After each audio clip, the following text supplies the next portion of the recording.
Hello दोस्तों, कैसे हैं आप लोग। मैं आशा करता हूँ आप लोग अच्छे होंगे। हाय, मेरा नाम है श्याम और मैं आपको इंग्लिश ग्रामर पढ़ाता हूँ। आइए पढ़ते हैं। और ग्रामर से रिलेटेड और भी टॉपिक के वीडियो मैंने अपने चैनल पे अपलोड किए हुए हैं। मैं उनका लिंक डिस्क्रिप्शन में दे दूँगा, आप वहाँ से जाके उन्हें देख सकते हैं। आज का हमारा टॉपिक है part of speech. Part of speech मतलब शब्द के भेद, यानी किसी वाक्य को शब्द भेद के द्वारा समझा जा सकता है, रिलेट किया जा सकता है कि वो कैसा वाक्य है या उसके पार्ट कितने हैं।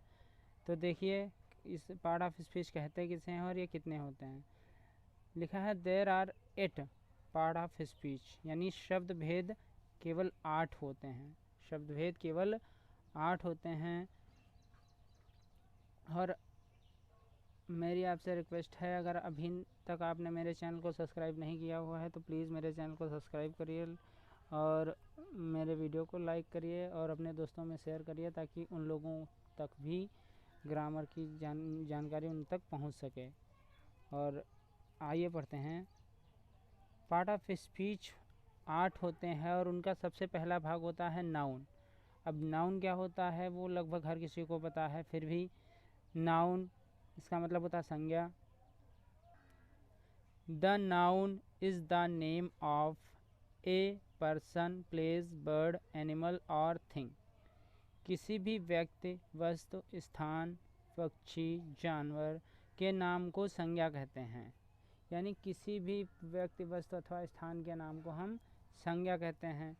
इसकी एक परिभाषा है, मैं अपनी तरफ से बताना चाहता हूँ कि everything we see that is a noun. यानी हम जो कुछ भी देखते हैं वो सब एक संज्ञा है, या हम जिनसे चारों ओर से घिरे हुए हैं वह सब एक संज्ञा है। जिसके कुछ एग्जाम्पल, इस नाउन के कुछ एग्जाम्पल हैं boy, book, tiger, man, etc। Boy, book, tiger, man आदि, ये सब नाउन के एग्जाम्पल्स हैं। उसके बाद आता है नंबर 2 पे प्रोनाउन। नंबर 2 पे आता है प्रोनाउन। प्रोनाउन का मतलब होता है सर्वनाम। अब इसकी डेफिनेशन लिखी हुई है, the word which is used in place of a noun is called pronoun. संज्ञा के स्थान पर, यानी नाउन के स्थान पर, नाउन के प्लेस पर जिनका प्रयोग किया जाए या प्रयोग किए जाने वाले शब्द सर्वनाम कहलाते हैं। संज्ञा के स्थान पर प्रयोग किए जाने वाले शब्द सर्वनाम कहलाते हैं।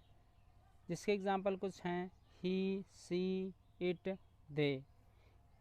संज्ञा के स्थान पर इन सभी का प्रयोग होता है, ही, सी, इट, दे।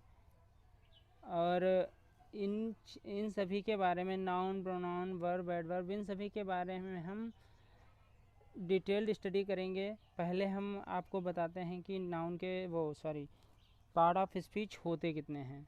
अब नंबर 3 पे आता है एडजेक्टिव। नंबर 3 पे आता है एडजेक्टिव। एडजेक्टिव का मतलब होता है विशेषण। The word which qualifies a noun और pronoun is called an adjective.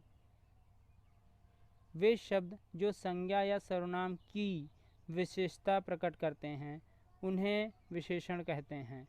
यानी वे शब्द जो किसी संज्ञा सर्वनाम की विशेषता प्रकट करें या उनके बारे में बताएं, उनके रंग रूप, इन सभी चीज़ों के बारे में बताएं, वो विशेषण कहलाते हैं। जैसे कि cold, good, hot, bad, honesty, ये सब विशेषण के उदाहरण हैं, एग्जाम्पल्स हैं। अब नंबर 3 एडजेक्टिव था। नंबर 4 है वर्ब। नंबर 4 हमारा वर्ब है, क्रिया। यानी किसी भी वाक्य में वर्ब का होना अति आवश्यक है। अगर किसी भी वाक्य में कोई सिंगल वर्ड लिखा हुआ है तो वह वर्ब ही होता है। इसकी डेफिनेशन देखते हैं, the word which denotes an action is called a verb. जिस शब्द से किसी कार्य का होना या करना प्रकट हो उसे क्रिया कहते हैं। जिन शब्दों से किसी कार्य का होना अथवा किसी चीज़ के बारे में बताया जाए वो सभी क्रिया कहलाती हैं। जैसे कि ड्रिंक, ड्रिंक माने पीना, गो जाना, कम आना, वॉक चलना, रन दौड़ना और ईटीसी। इसके अतिरिक्त और भी सारी क्रियाएं होती हैं। अब फिफ्थ नंबर पे आता है एडवर्ब। फिफ्थ नंबर पे आता है एडवर्ब। एडवर्ब किसे कहते हैं? एडवर्ब का मतलब होता है क्रिया विशेषण। एडवर्ब का मतलब होता है क्रिया विशेषण। अब क्रिया विशेषण की डेफिनेशन देखिए,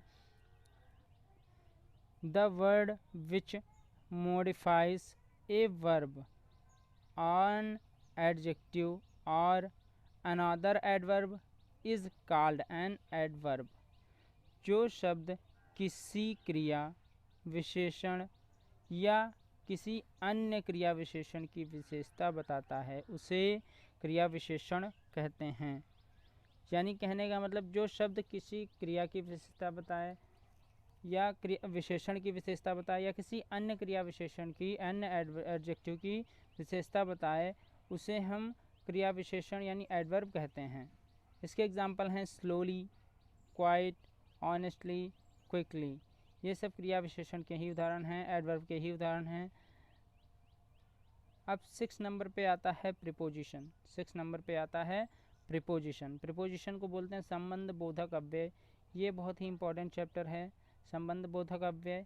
इसकी डेफिनेशन कुछ इस प्रकार है, a preposition is a word used before a noun और pronoun to show its relation with other noun और प्रोनाउन। यह वह शब्द होता है जो किसी संज्ञा या सर्वनाम से पहले प्रयुक्त होकर उसका किसी अन्य संज्ञा या सर्वनाम से संबंध प्रकट करता है। उसका संबंध किसी अन्य संज्ञा या सर्वनाम से प्रकट करता है, उसे क्या कहते हैं? प्रीपोजिशन। यानी किसी एक नाउन या प्रोनाउन से पहले प्रयुक्त होकर ये किसी अन्य संज्ञा या सर्वनाम से, नाउन और प्रोनाउन से उसका रिलेशन कंबाइन करता है, जोड़ता है, उसे क्या कहते हैं? प्रीपोजिशन। इसके कुछ एग्जांपल्स हैं, जैसे विद है, ऑन है, फ्रॉम है, इट है, इन है और अन्य भी इसके उदाहरण हैं। तो 6 नंबर प्रीपोजिशन हमने पढ़ लिया। अब उसके बाद 7 नंबर आता है कॉन्जक्शन। 7 नंबर पे आता है कॉन्जक्शन, संयोजक। कॉन्जक्शन को बोलते हैं संयोजक। ये भी इंपॉर्टेंट चैप्टर है। लिखा है एक conjunction is a word which joins two words, clauses और सेंटेंसेस। यानी संयोजक वह शब्द होता है जो किन्हीं दो शब्दों, उपवाक्यों अथवा वाक्यों को जोड़ता है। इसका मतलब ये कंबाइन करने का काम करता है, जिसके उदाहरण है because, but, and, so, etc.